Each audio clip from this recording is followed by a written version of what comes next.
un podcast de Cooperativa.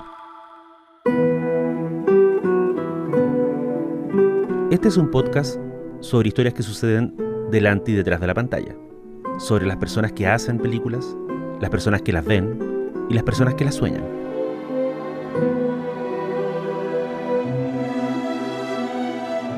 Soy Daniel Villalobos y esto es El Contador de Películas.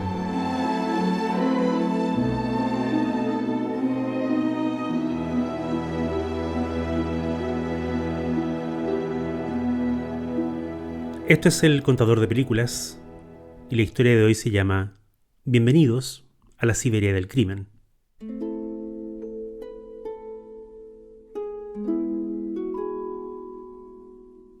Durante muchos años, con un par de amigos, teníamos un dicho asociado a una película de los 90. El dicho era: esa ropa que tienes puesta o ese lugar en esa foto es muy Fargo. Esa parca tuya es muy Fargo. El señor de esa caja en ese restaurante es muy Fargo. Esa historia que salió ayer en las noticias es muy Fargo. La película de los hermanos Coen cumple esta semana 30 años de su estreno. Es, como otras obras de su filmografía, una historia de crimen, y es curioso, considerando el prestigio y el respeto que tiene hoy día, recordar que Fargo no era para nada la prioridad en esos años en la vida de sus directores. Ethan y Joel, nacidos en la década del 50 en un pueblo de Minnesota, tenían otros planes entre manos. Pero luego de 3 películas de alto costo y baja recaudación, siendo estas De Paseo con la Muerte, Barton Fink y Hot Sucker Proxy, los Coen se veían en una encrucijada. Los grandes estudios los querían, los críticos los adoraban, pero la taquilla les estaba haciendo esquiva. Y si no conseguían demostrar de forma rápida y eficiente que podían gastar poco dinero y generar entradas, corrían el riesgo de irse al cajón de los recuerdos, o peor aún, corrían el riesgo de convertirse en directores de televisión, que en esa época era el purgatorio al que caían los cineastas en desgracia. La solución que los Coen se sacaron de la manga sedujo a todo el mundo. Era una comedia ambientada en Los Ángeles, glamorosa, con mucho humor visual, muchas referencias a la cultura californiana, con mucha droga y mucha cita musical.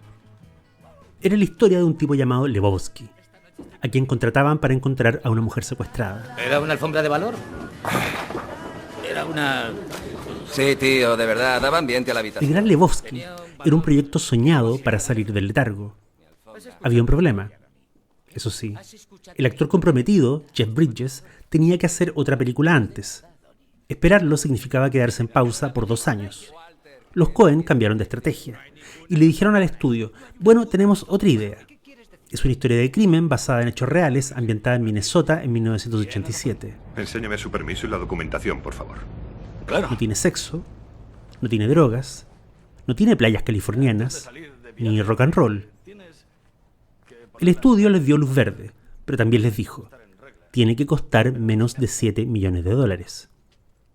Según Todd Melby, autor del libro definitivo sobre el rodaje de Fargo, el guión que los Coen entregaron al estudio para aprobación era muy similar a la película final, excepto por un detalle: el personaje de Mike Yanagita. ¿Lo recuerdan? Es el ex compañero de la policía Marge Gunderson, ese hombre extraño que intenta seducirla antes de romper a llorar en plena cita. Oh, yeah. A couple of years now. Esa escena no existe en el guión original. Ya vamos a volver a este punto. La producción se puso en marcha. Había que encontrar actores y actrices, había que elegir locaciones. Fargo, como sabe todo cinéfilo que se preside tal, no sucede en Fargo. La localidad de ese nombre aparece solo al principio, en la escena del bar, donde Jerry Lundegaard conoce a los 2 hombres que van a secuestrar a su mujer. La gran mayoría de la historia transcurre en 2 lugares. Uno es Minneapolis, donde vive Jerry Lundegaard, interpretado por William H. Macy, y el otro es un pueblito llamado Brainerd, donde vive y trabaja la jefa de policía Marge Gunderson, interpretada por Frances McDormand. Janet Maslin said that the title is about seeing how far the Coens can go. Fargo es más bien una idea, una sensación, algo evocado que puede aludir a un mundo de misterio y noche, o como escribió el propio Ethan Coen en un prólogo, la palabra Fargo nos evocaba el paisaje abstracto de nuestra infancia. una tundra desolada y barrida por el viento, que simulaba ser una especie de Siberia, pero con automotoras y restaurantes de comida rápida. Una explicación más prosaica del título se la dio Joel Cohen al actor William H. Macy cuando éste le preguntó por qué la película se llamaba Fargo si había una sola escena ambientada en Fargo. Joel Cohen le dijo: ¿quién querría ir a ver una película llamada Brainerd? Un montón de cosas pueden pasar en medio de la nada, la historia no contada de Fargo.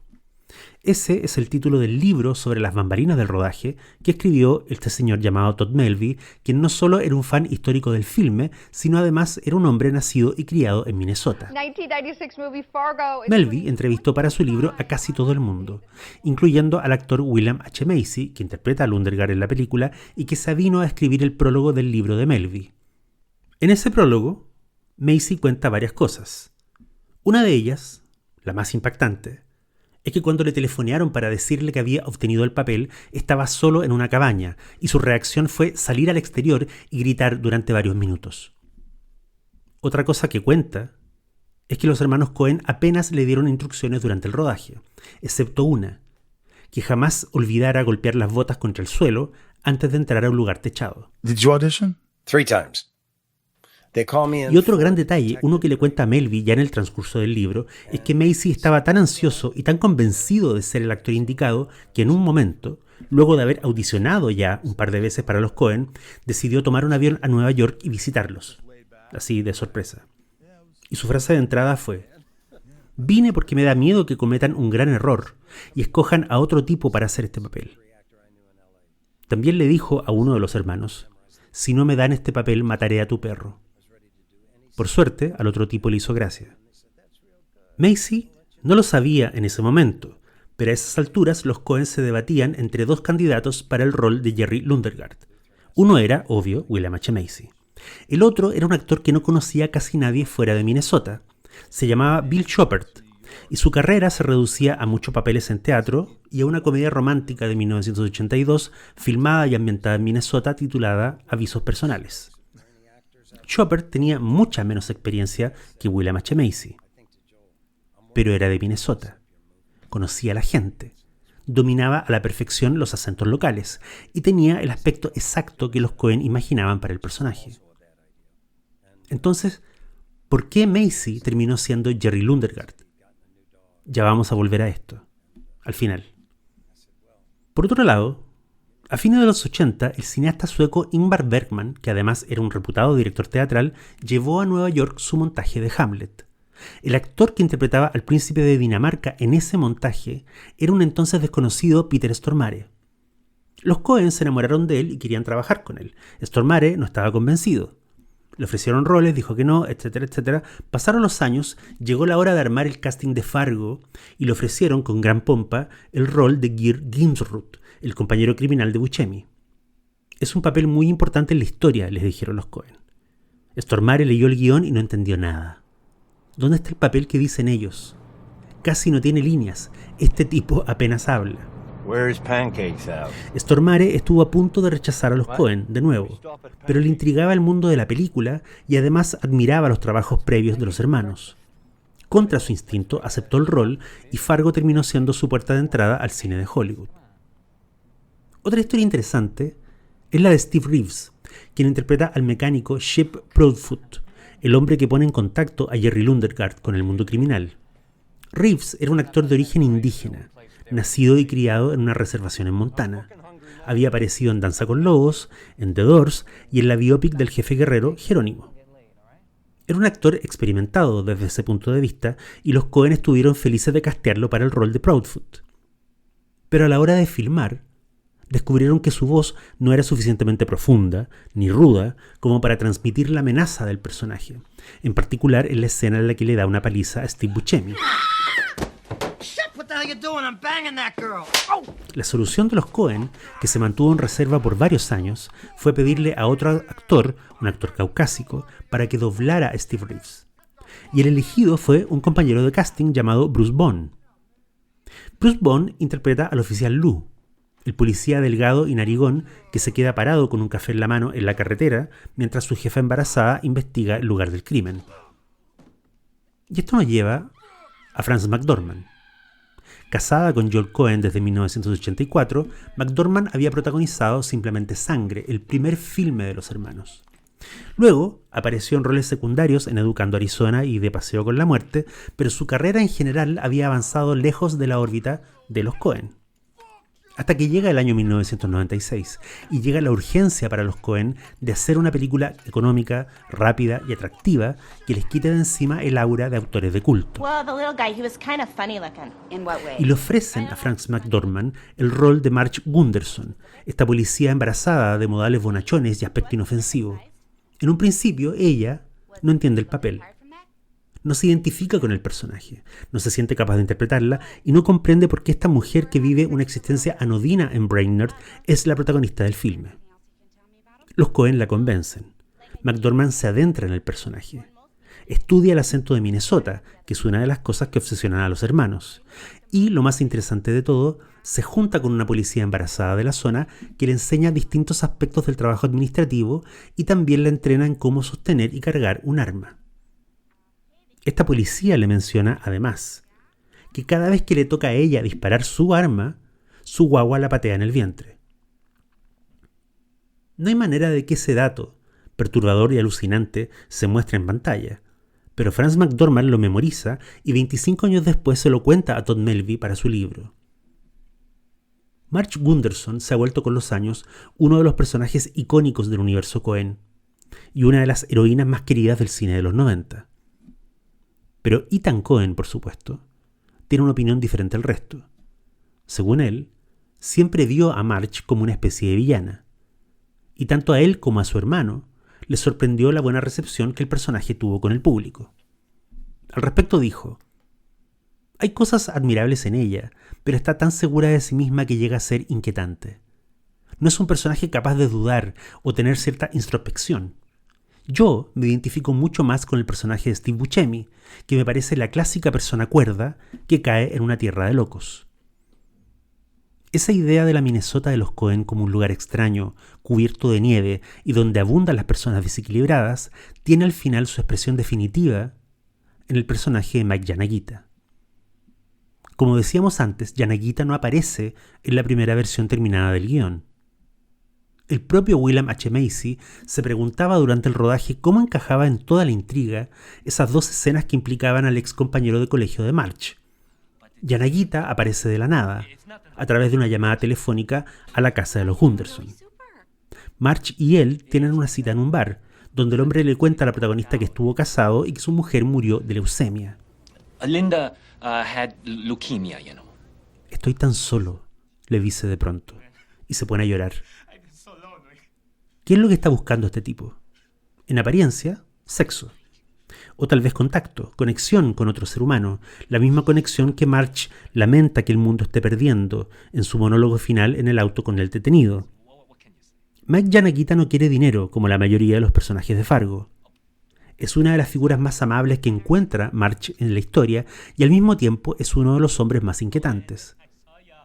Porque los demás criminales son violentos, incluso psicopáticos, pero Mike Yanagita viene de otra dimensión de este universo. Y así lo averigua la protagonista un par de escenas después, cuando una vieja amiga le advierte, por teléfono, que Yanagita es un mentiroso, que nunca se casó con la mujer que mencionó en el bar, que de hecho la terminó acosando, y que ella tuvo que pedir una orden de restricción en su contra. Marge solo tiene un punto ciego en su figura como policía astuta y observadora, y ese punto es su interés por Yanagita. Cuando se descubre engañada, cuando se entera que el tipo es un mitómano y un acosador, pierde algo. Ese algo puede ser una pequeña esperanza de vivir un romance secreto, o puede ser el último rastro de ingenuidad pueblerina que le quedaba. Como sea, es un momento muy Fargo. Y lo siguiente que la vemos hacer es regresar a la venta de autos donde trabaja Jerry Lundegaard para exigir las respuestas que no ha obtenido. Desde ese punto en adelante, Marge es más que una policía. Es una fuerza de la naturaleza y no hay hombre capaz de oponerse a ella. Noah Hawley, que es el creador y guionista de la serie Fargo, inspirada en la película, opinaba que Mike Yanagita era la clave de toda la narrativa de la historia. La anécdota Yanagita, el hombre que inventa a una esposa muerta, que en verdad es la mujer que la acosaba, eleva la película sobre el material de género. Esto no es un simple thriller criminal. Esto no se trata de la lucha entre delincuentes y policías. Esta es una fábula mayor, acerca de un universo donde eventos absurdos, azarosos o violentos, ocurren en el mismo lugar y a veces al mismo tiempo. La clave de la conexión Yanagita-Fargo, según Hawley, es la idea de esto es demasiado extraño para ser mentira. A nadie se le ocurriría una historia así de enrevesada. Una policía embarazada investiga un crimen de 3 personas muertas en mitad de la nada. En el camino muere más gente. A un tipo incluso lo meten a una máquina chipeadora de madera. Y más encima, hay un momento donde la policía se tomó un trago con un ex compañero que resultó ser también un mentiroso y un delincuente. Es todo demasiado extraño. La ficción, la mentira, es siempre ordenada y coherente porque viene de una voluntad creadora. La realidad, en cambio, es caótica. Por eso es tan terrible. Mike Yanagita le otorga a Fargo esa pátina de realidad. De ahí que sea mucho más que una simple historia de crimen. Más bien luce como un viaje a un mundo paralelo que jamás querríamos visitar. Rick Heinrich, el famoso diseñador y director de arte de películas como El joven manos de tijera y Sleepy Hollow, fue el responsable de la decoración en Fargo. Y su trabajo a ratos, como contó, era muy frustrante. Le mostraba a los Coen un callejón o una oficina que pensaba que podían servir para una escena. La respuesta de vuelta casi siempre era: es demasiado bonito, tiene demasiado color, parece demasiado vivo. Heinrich tuvo que aprender que la Minnesota que los hermanos tenían en la cabeza era más un lugar mítico que un sitio real. Y sobre todo, que era una especie de desierto sin vida, donde incluso las casas particulares tenían que parecer deshabitadas. En una ocasión, Heinrich le mostró un pasillo que había encontrado dentro de un hotel Radisson y que le parecía particularmente gris e impersonal. Los Coen lo rechazaron. Heinrich se hartó y por fin les reclamó: pero si lo único que hay en este pasillo horrible es un sofá y un cuadro. Bueno, le dijo Joel Coen, tal vez si sacaras el cuadro, podríamos usar el pasillo. La frase que usó el mismo Joel para describir su visión del arte de Fargo es decidora. Le dijo a Heinrich: queremos la clase de paisaje y arquitectura más banal y espiritualmente demoledora posible. No queremos que diseñes nada. Mientras Marge intenta resolver el caso de los 3 muertos en la carretera, su esposo Norm tiene un problema muy distinto. Su hobby es pintar pájaros y va a competir con una de sus pinturas en un concurso donde se escogen ilustraciones para las estampillas del correo.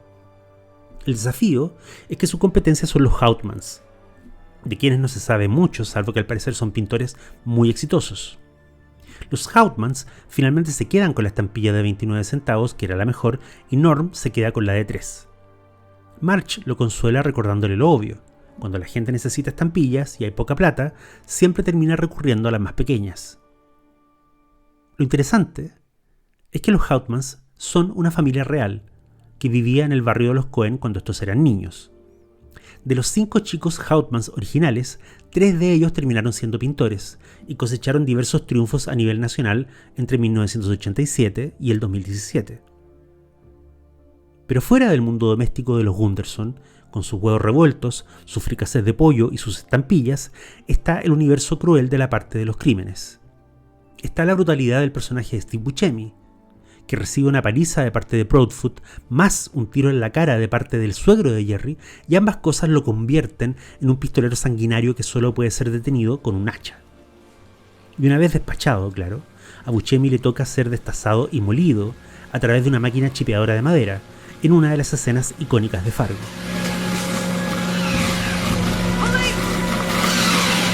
La chipeadora de madera era real. La desmontaron y adaptaron para que Stormare pudiera manipularla sin riesgo, y luego la dejaron casi nueva e intacta. Al final del rodaje, la producción anunció que la máquina estaba en venta. Milo Durban, un avispado miembro del equipo técnico, decidió comprarla por $200 y se la llevó a su casa. Cuando los Coen regresaron a Minnesota, el año 2008, para filmar Un hombre serio, Milo Durban se las llevó al rodaje y les pidió que la autografiaran con un Sharpie. Ambos lo hicieron muertos de la risa. Luego, los Coen mencionaron la historia de la chipeadora en una entrevista, Una cosa llevó a la otra y un día a Milo Durden lo llamó un empleado del Centro de Convenciones de Fargo, la ciudad real. ¿Le gustaría traer la chipeadora de madera a nuestro terruño y ponerla en exhibición por algunos días? La invitación incluía hotel de lujo y las llaves de la ciudad. Nota al pie. Este último detalle es muy Fargo. Fin de la nota al pie. Milo Durden terminó vendiéndole la chipeadora de madera a la ciudad por $17,000 y hoy la máquina está en exposición permanente en el centro de convenciones. Fargo se estrenó el 8 de marzo de 1996. La competencia ese fin de semana eran 3 películas muy distintas. Hellraiser Bloodlines, una de terror, Regreso a casa parte 2, que era una aventura infantil con perros, y La jaula de las locas, con Robin Williams y Nathan Lane. Pop, I'm getting married. Esta última película fue la que se llevó la mayor recaudación. Fargo fue la que tuvo las ganancias más modestas. Pero hay un detalle. La jaula de las locas se estrenó en 2.200 salas y recaudó $18 millones. Fargo solo ganó $717,000 ese fin de semana, pero lo hizo con un estreno limitado en solo 36 salas en todo el país. Fargo terminaría recaudando más de 60 millones a nivel global, a partir de un presupuesto inicial de $7 millones. Sigue siendo uno de los mejores negocios que haya hecho un estudio con una película de los hermanos Coen. Tony Denman, el actor infantil que interpretó al hijo de los Lundergaard, no tenía idea de quiénes eran los Coen antes de aparecer en Fargo. Cuando vio la película estrenada, la película donde él había trabajado, todavía era menor de edad. Ya adulto y convertido en padre de familia, fue entrevistado por Todd Melby para su libro. Este le preguntó si había dejado que su hijo, de 12 años, viera Fargo. No, dijo Denman, no quiero que se asuste. No es tanto la violencia, es que creo que la película te cambia un poco. Pierdes algo de inocencia al verla. Esa es una cuña muy Fargo. Y llegamos a la pregunta que dejamos pendiente.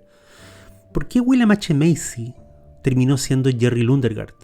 ¿Qué pasó con Bill Choppert, el otro actor que era oriundo de Minnesota, que conocía el lugar, los acentos y las personas? ¿Por qué ese hombre no se quedó con el papel? La cosa fue así. Choppert y Macy, cada uno por su lado, audicionaron varias veces para los Coen. Los hermanos no lograban convencerse ni por uno ni por otro. Macy estaba en Chicago. La vida de Choppert era más complicada. Aparte de ocasionales papeles de teatro o televisión, su oficio principal, aquello con lo que se ganaba la vida, era la animación de eventos corporativos. Es decir, Choppert era convocado, por ejemplo, a Oregon, tomaba un avión, se subía al escenario de un centro de eventos y presentaba el premio al mejor empleado del año o conducía distintos concursos entre las áreas de una empresa. Un viernes de 1994, mientras se alistaba para volar a Florida a uno de esos trabajos, lo llamó su agente y le dijo: «Los Coen te quieren ver de nuevo, tienes que volar a Nueva York esta noche». «Voy viajando a Florida», contestó Choppert, «lo siento. Este es mi trabajo de lunes a viernes, con esto pago las cuentas y lo de las audiciones es secundario. Además, ya me han visto varias veces». Choppert decidió plantar a los Coen e irse a Florida y el resto es historia. Macy fue casteado para la película. Choppert siguió con su vida de actor regional. Tuvo roles pequeños en comedias como Feeling Minnesota y El regalo prometido con Schwarzenegger. Pero su carrera actoral nunca despegó como lo habría hecho de haber trabajado en Fargo. Sin embargo, hay un pequeño detalle. Mientras los Coen seguían adelante con la preproducción del filme, a fines de 1994, Bill Choppert inició un noviazgo con la mujer que pronto se volvería su esposa. Se casaron en 1995 y siguen juntos hasta hoy. «Tengo la vida que quise tener», le dice Choppert a Todd Melby en su libro. «No lamento nada y vivo tranquilo». De haber estado metido en el rodaje de Fargo, Choppert nunca habría conocido a su mujer. Heck, Norm, you know, we're doing pretty good. En la encrucijada de elegir entre el vértigo de ir a una audición con los Coen o apostar por la pega segura de animar un evento corporativo, eligió lo segundo. Y eso le dio un golpe de suerte, quizás el único que importa a estas alturas. Encontró el amor. Eso también es muy Fargo. Soy Daniel Villalobos Y recuerden que este lunes 9 de marzo partimos el taller de cine online. Pueden revisar los detalles en mis perfiles de redes sociales. Hasta la próxima.